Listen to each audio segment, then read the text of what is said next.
Hello friend, good morning. Jalpaiguri জেলার ছোট্ট একটি গ্রামের থেকে ভিডিওটি দেখছেন, আমি অনিতা। তো দেখো বন্ধুরা, সকাল এখন 7টা বাজে। সকালে উঠছি, উঠার পরে মুরগির খোয়ারটা দুধটা মানে মেলাই দিছি। দেওয়ার পরে আমি একটু শুয়ে পড়ছি। 5:30টার সময় উঠছি, তো সেই জন্য ভাবলাম আর একটু শুয়ে পড়ি। তো শুয়ে পড়ে আমি ঘুমিয়ে পড়ছি। তো উঠতে উঠতে হয়ে গেছে লেট। তখন 7:30টার সময় উঠান ঝাড় দিচ্ছি। ঝাড়টা দেওয়ার পরে দেখো বসে পড়ছি চা খেতে। তো আজকে দুধ চা না, লাল চা। লাল চা খেতে বসে আর কাটা নিমকে নিয়ে। তো কি বলো তো, আমার মেয়েরা নিজের ভাগগুলো সবাই নিছে, নিজেরটা নিজে, আর আমারটা নিয়ে টানাটানি। ও একটু নিচে, ও একটু নিচে, নিতে নিতে আমার ভাগের বেলা দেখো নাই। তো হ্যাঁ, এটুক নিয়ে আমি চা খাচ্ছি। তো কি করা যাবে, ওইটুকুই খাচ্ছি। এই যে দেখো বন্ধুরা, একটা গাছে 2 কালার। তো কি বলো তো, তোমার দাদা ভাই আগে বলতো যে নীল আর সাদা ফুটে, রাধাকৃষ্ণ, ওইটা ফুলের নাম নাকি।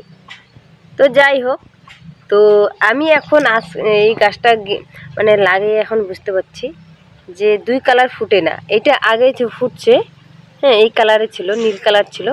পরে এই 2 দিন পরে এটা সাদা হয়ে গেছে, তাই না? সাদা হয়ে গেছে। আর এটা নতুন ফুটছে, তাই নীল। মানে যত পুরনো হবে তত সাদা হবে তখন। আর যখন নতুন মানে ফুল ফুটবে তখন নীল ফুটে। তো এটাই বলে রাধাকৃষ্ণ, দেখো তো কী অবস্থা। আর এই যে গাঁদা ফুলটা, এটা চলবে না আর, হ্যাঁ, নষ্ট হয়ে যাচ্ছে। তো এটা তুলে ঠাকুরকে দিয়ে দিব। আর অনেক কড়ি আছে, এই কড়িগুলা। তারপরে এই ফুলটা ঠিক আছে, এই কয়দিন পরে ঠাকুরকে দেওয়া যাবে। আর এই যে এই ফুলগুলা, এগুলাকে ঠাকুরে দেওয়া যায় কিনা তাও জানি না। আমি শুনছি অনেক ফুল ঠাকুরকে দেওয়া যায়, অনেক ফুল দেওয়া যায় না। তো এখন এগুলো ফুল দেওয়া যায় কি না তোমরা কমেন্টে জানিও তো বন্ধুরা, আমি তো জানি না। তোমরা হয়তো অনেকেই জানো, আমি জানি না এই যে এগুলো ফুল দেওয়া যাবে কি না। এই যে এগুলা ঠাকুরকে যদি যায় তাহলে, নাহলে আমি ঠাকুরকে দিব আর কি। আর গাঁদা ফুল তো জানি দেওয়া যায়, আর এই ফুলটাও শুনছি দেওয়া যায়। তো তোমরা বলো তো যাবে কি না। ও আর একটা বন্ধুরা, এগুলো ফুল কি দেওয়া যাবে? ফুল দেওয়া যায়, হ্যাঁ। তো ওই যে শুনছি না, সীতার অভিশাপে অনেক ফুল দেওয়া যায় না, মনে আমার ভাবনা যে এগুলো ফুল দেওয়া যাবে মনে হয়।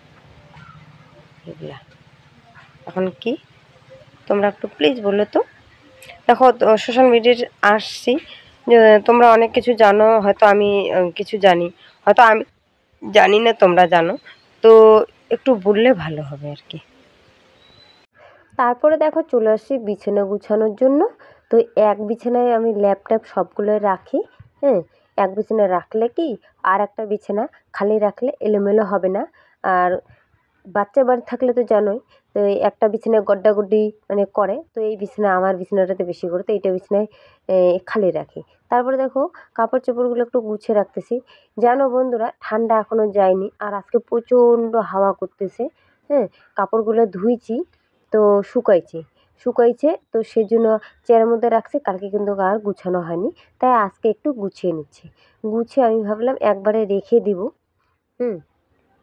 আমি ভাবছি ঠান্ডা যাচ্ছে তো থাক, এগুলো একবারে ট্রাঙের মধ্যে রেখে দেবো। তো আর নতুনগুলো আর কি গডরেজে রাখবো, আর পুরনোগুলো ট্রাঙে। তো দেখতেছি মানে আমি তো ভয় দিচ্ছি বিকালবেলা, তো এখন দেখতেছি প্রচণ্ড ঠান্ডা, হ্যাঁ। ঠান্ডা, আর মানে বৃষ্টি হবে। আর বৃষ্টি হলে কি বলো তো বন্ধুরা, রৌদ্র দেবে কিন্তু, হ্যাঁ।